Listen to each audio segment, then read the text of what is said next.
Audi Virina.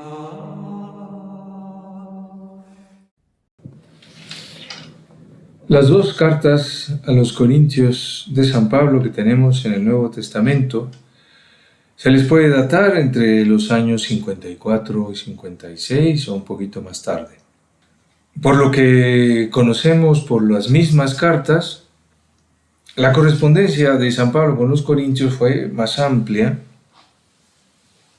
Se menciona en el capítulo 5 de la primera carta a los Corintios una carta antecedente que no conocemos.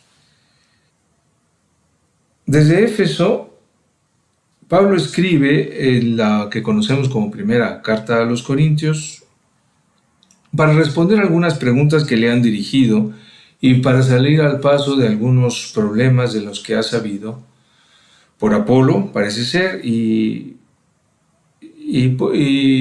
por los de Cloé, lo dice así en el primer capítulo de la primera carta. Los problemas que se han suscitado tienen cierta gravedad. Después de esta primera carta, hubo una visita de Pablo a la comunidad de Corinto y parece haber sido una visita difícil. Prometió volver pronto, no pudo hacerlo, o decidió más bien no hacerlo, y en lugar de visitarles, escribir una carta que, según dice él, con muchas lágrimas fue escrita. Lo dice así en 2 Corintios 2. Esta carta parece haber surtido un buen efecto, como supo después por Tito.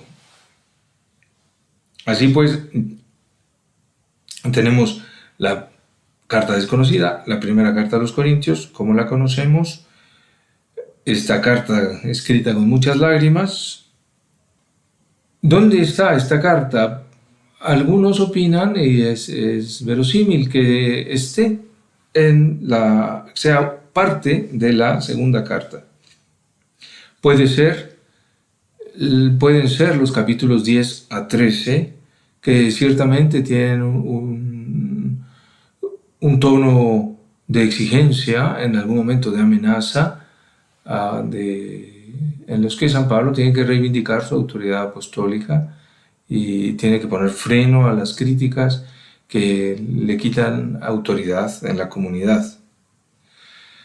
En cambio, los capítulos precedentes, 10 a 13, son los últimos de la segunda carta. Los capítulos del 1 al 9 son muy distintos.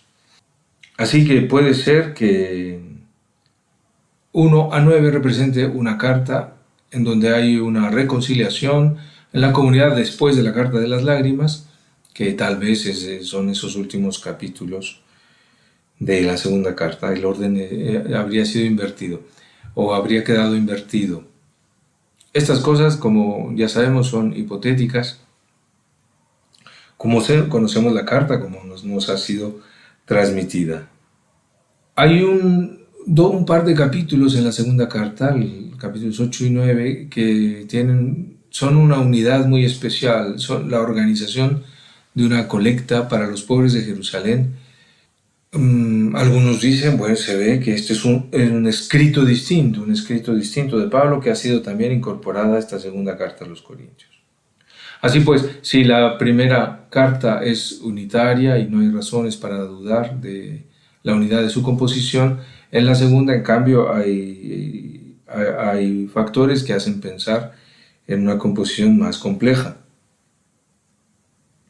Sea como sea, tenemos las dos cartas a los Corintios en el Nuevo Testamento. Doctrina importantísima en cuanto a la enseñanza, la transmisión de la fe. También en cuanto a la conciencia de la autoridad apostólica, de sus deberes de vigilancia, el sufrimiento que implica la auténtica dedicación al ministerio pastoral, la paciencia, el uso de distintos recursos, el cariño que se ofrece, la exigencia estricta, hasta la obediencia desnuda que se debe a la autoridad exigida en nombre de Dios. Todo esto encontramos en las dos cartas a los Corintios. La primera carta empieza con los saludos, como es habitual, con la acción de gracias por la fe de la comunidad, pero muy pronto empieza Pablo a enfrentar los problemas que hay en la iglesia de Corinto. El primero es el problema de la división, de facciones en la iglesia. Unos dicen seguir a Pedro, otros a Apolo, otros a Pablo. Esto no es posible en la iglesia de Dios. Aparece muy pronto también lo que puede estar en el origen de muchos de los problemas, una especie de espiritualismo que se siente muy sabio y que desprecia, como se ve claramente en la primera carta, que de la corporeidad de la salvación. En el primer capítulo, Pablo defiende intensamente, con lenguaje incisivo, la realidad de la cruz del Señor. El Señor realmente ha padecido la cruz. Y ahí toda sabiduría humana cae ante una sabiduría divina impredecible que no podemos más que recibir en la fe y convertir nuestra mente a esta sabiduría de Dios, a esta palabra de la cruz, como dice en el versículo 18 del primer capítulo. El último capítulo de la primera carta, en cambio, se trata de la resurrección. Y de nuevo Pablo insiste mucho en la corporeidad de la resurrección. La corporeidad de la resurrección del Señor, como parte integrante del querigma, es decir, del anuncio de la fe. La corporeidad también de la resurrección de los cristianos. Desde luego, el cuerpo, al entrar en el ámbito de la resurrección, ya no es el cuerpo que conocemos, o más bien, siendo el mismo cuerpo, el de los cristianos, es transfigurado, de modo que se puede hablar de un cuerpo espiritual. Todo esto se encuentra allí. También tiene que ver mucho con la corporeidad otros de los temas que se tratan en la primera carta, problemas en relación con la pureza cristiana, la reprobación de un caso de incesto, los casos de fornicación. Corinto es un puerto, o más bien Corinto es una ciudad que tiene dos puertos que une el Peloponeso con el resto de Grecia. Se practicaba mucho la prostitución. Corinto tenía muy mala fama. Los cristianos que venían del paganismo tenían que romper con estos vicios de acudir a la prostitución. San Pablo utiliza tonos muy profundos para hablar de la santidad del cuerpo del cristiano. No nos perdamos la respuesta que da el capítulo 6 a estos problemas. También la insistencia en el cuerpo tiene que ver con la unidad del cuerpo, que es la iglesia, que debe hacer que en la comunidad cristiana unos y otros reconozcan la presencia del Señor. No se puede, por ejemplo, acusar a los hermanos ante tribunales paganos. ¿Cómo es posible?, se pregunta Pablo, sin buscar justicia en quien no puede dar justicia una vez que se ha conocido la justicia de Cristo. También aquí sí son preguntas dirigidas a Pablo sobre matrimonio y virginidad en el capítulo 7. Tiene que ver también con la corporeidad, lo que ocurre en la liturgia. Parece ser lo que los corintios tienen un buen desorden en la celebración de la Eucaristía. Pablo separa esta celebración de cualquier ágape, cualquier comida, que cada uno coma en su casa, pero en la celebración de la Eucaristía, en cambio, tiene que reinar la caridad. Tiene que ver también con la corporeidad de la Iglesia, con la unidad del cuerpo de la Iglesia, el buen orden de las asambleas y el orden de los distintos carismas que el Espíritu Santo concede a la Iglesia para la unidad de todo el cuerpo, para el bien de todo el cuerpo. De nuevo, parece que el espiritualismo sapiente, o que pretendía ser muy sapiente, producía litigios, disputas entre personas que se sentían muy dotadas de un carisma con otras que decían tener otro carisma. En fin, la Eucaristía, en el capítulo 11, San Pablo relata la institución de la Eucaristía tal como él la conoció. De aquí nace la unidad del cuerpo que es la Iglesia, el cuerpo eucarístico del Señor, del que nos alimentamos, produce la unidad del cuerpo de la Iglesia. La disputa de los carismas solo se dirime con el primado de la caridad, como dice el famoso capítulo 13 de esta primera carta. Los carismas en orden, bajo el imperio de la caridad.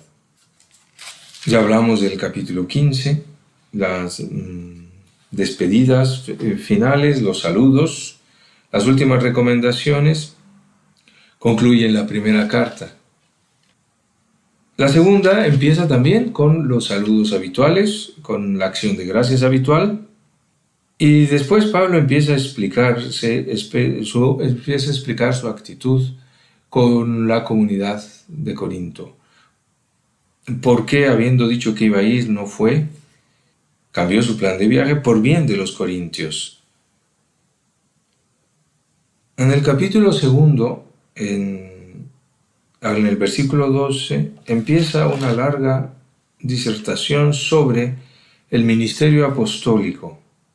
Se describe aquí con más extensión que en ningún otro lugar del Nuevo Testamento las características de la autoridad apostólica en la Iglesia.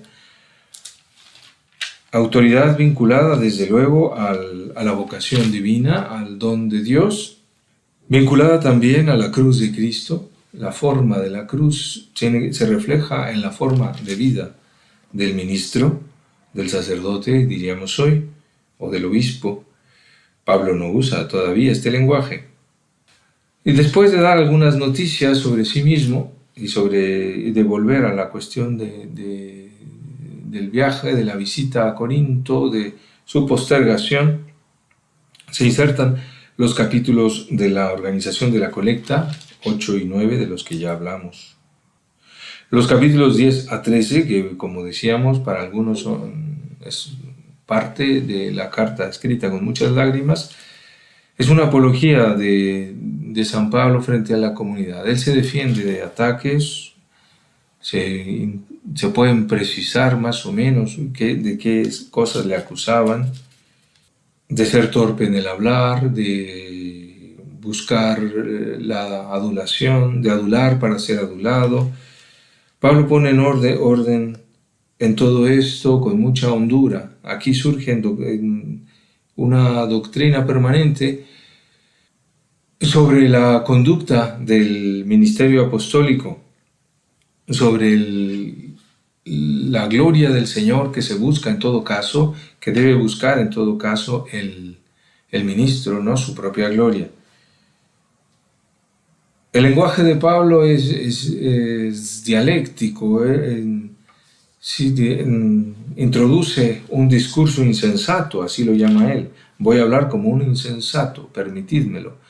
Y empieza a mencionar sus títulos por los que podría gloriarse, pero no quiere hacerlo, en cambio se gloria de sus padecimientos, del seguimiento de Cristo. Es en el seguimiento del Señor en donde se esclarece la conducta del apóstol. En fin, la comunidad debe aceptar estos testimonios de Pablo sobre sí mismo, sobre sus intenciones, en lugar de utilizar cualquier pretexto para levantar sospechas respecto de estas intenciones. En algún momento Pablo amenaza: temo que mi próxima visita sea para vosotros muy humillante. Él sabe que la autoridad apostólica en algún momento tiene que tomar decisiones contrarias a lo que la comunidad quiere. Ha intentado por todos los medios vivir esa armonía entre el pastor y la comunidad, en la que unos y otros quieren lo mismo, pero no le ha resultado posible. Por eso llega el momento en estos capítulos en que debe establecer claramente que le deben obediencia a los corintios por el lugar que Dios mismo le ha dado en la iglesia. Algo esencial para la comprensión de la iglesia: el ministerio apostólico no es un añadido más o menos consensuado, es una institución del Señor.